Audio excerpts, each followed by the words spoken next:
Reparación de una olla arrocera. Este no es un video como muchos de los que encuentras en la red. Aquí no profundizaré en aspectos técnicos. En esta oportunidad te mostraré cómo detectar y reparar rápidamente en casa un daño que se presenta con frecuencia en electrodomésticos que operan con altas temperaturas, como ollas arroceras, planchas eléctricas modernas, etc., independientemente de la marca y modelo. Generalmente a su reparación se procede de una manera bastante sencilla y muy similar para todos ellos. Esta reparación la puede llevar a cabo el jefe del hogar, la ama de casa, o hasta un niño con uso de razón, sin necesidad de tener el más mínimo conocimiento para hacerlo, evitando así tener que solicitar un servicio técnico o acudir a un taller de reparaciones y luego ser engañado, ahorrando por lo tanto tiempo y dinero. Empecemos. Para llevar a cabo la reparación de la olla que mostraré a continuación, no se requiere del uso de equipos sofisticados, medidores, tester, ni nada por el estilo. Lo único que se va a necesitar es lo siguiente. 1. Un desarmador o destornillador de estrella. 2. Una pinza o alicate. 3. Una pequeña pieza de repuesto, la cual cuesta en el comercio alrededor de 3.000 pesos colombianos. Más adelante sabrás a qué pieza me refiero. Ahora, vamos al grano sin tanta vuelta. Hay varias razones por las cuales estos dispositivos pueden dejar de funcionar, como por ejemplo, daño en las resistencias de baja y alta temperatura, o en el sensor automático de esta. Pero, personalmente he podido comprobar que antes que sufran daño los componentes que acabé de mencionar, los daños más comunes que con frecuencia se presentan son 1. Que se haya estropeado el cable que permite conectarlo a la corriente, debido a la constante manipulación. 2. Que se haya afectado el diodo térmico, el cual hace las veces de fusible de seguridad.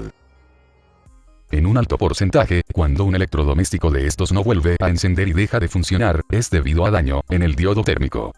Luego te indicaré la ubicación de cada uno de estos elementos, a nivel informativo.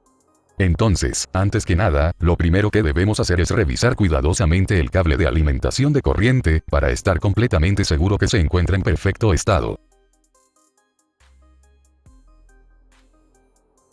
La corriente eléctrica transita por este cable hacia la olla, antes de alcanzar cualquier otro punto como a los indicadores luminosos, las resistencias, o el sensor de temperatura.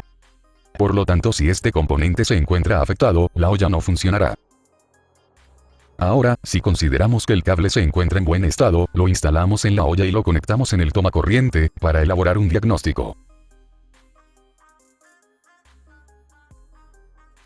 Notamos que no se encienden los indicadores luminosos, o pilotos. Lo que nos da pie para pensar que el daño en la olla puede ser interno. Dicho esto, desconectamos el cable. Invertimos la olla y retiramos con el desarmador los tornillos que sujetan la tapa inferior. Para este modelo de olla, solo es necesario retirar 3 de ellos, que son los que se muestran. Utilizamos la uña o alguna laminilla para levantar la tapa metálica.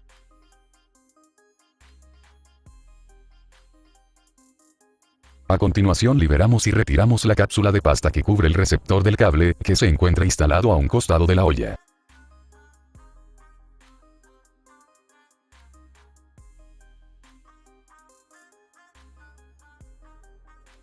A continuación podrás observar la localización de la resistencia de baja temperatura,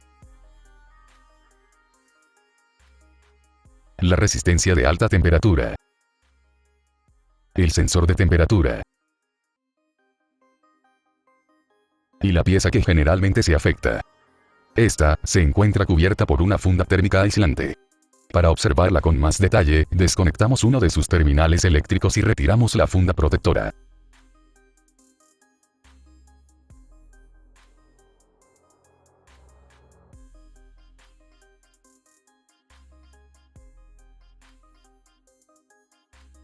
Ahí la puedes observar.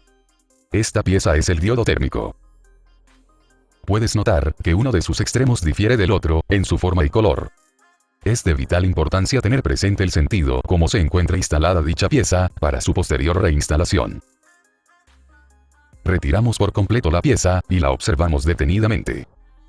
En este componente, se pueden apreciar 3 valores que son las características fundamentales que deben tenerse en cuenta, al momento de conseguir el componente para su reemplazo, y son 1. El voltaje. 2. El amperaje, y 3. La temperatura. Aunque la olla puede seguir funcionando sin este componente, lo ideal y más aconsejable es que sea sustituido por otro, con iguales características, es decir, el mismo voltaje, el mismo amperaje y la misma temperatura. Pues, quien inventó la olla, sus razones de peso tenía para considerar importante colocarlo allí. Este diminuto componente, se comporta como un fusible y evita que se produzcan cortocircuitos, y otros daños graves, debido a los excesos de temperatura. Para el caso particular que estoy mostrando, el componente que supuestamente se encuentra afectado presenta los siguientes valores originales. Voltaje, 250 voltios. Amperaje, 10 amperios. Temperatura, 165 grados centígrados.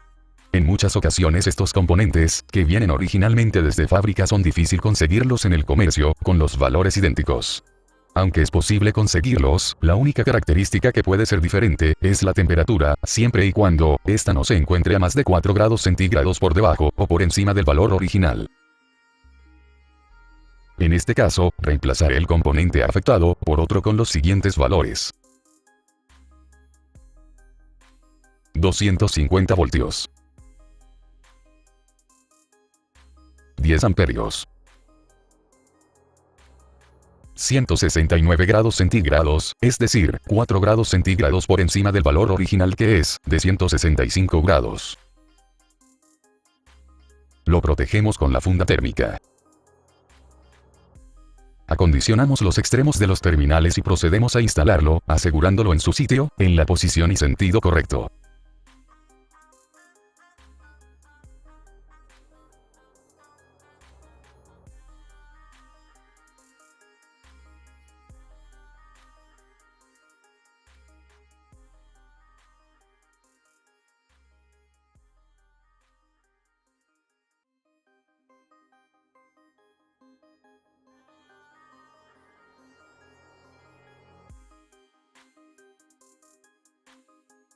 Encapsulamos nuevamente el receptor del cable de corriente y lo fijamos con los tornillos.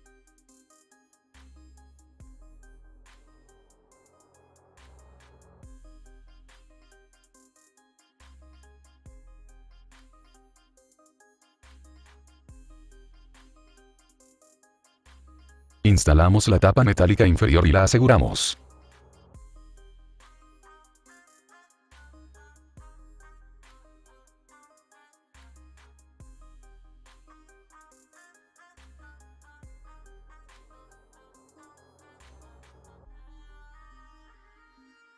Acoplamos el cable de corriente en la olla y probamos conectando el otro extremo en el tomacorriente.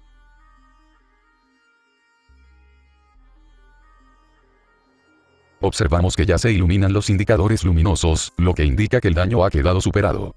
La olla queda lista para funcionar nuevamente, como lo puedes ver.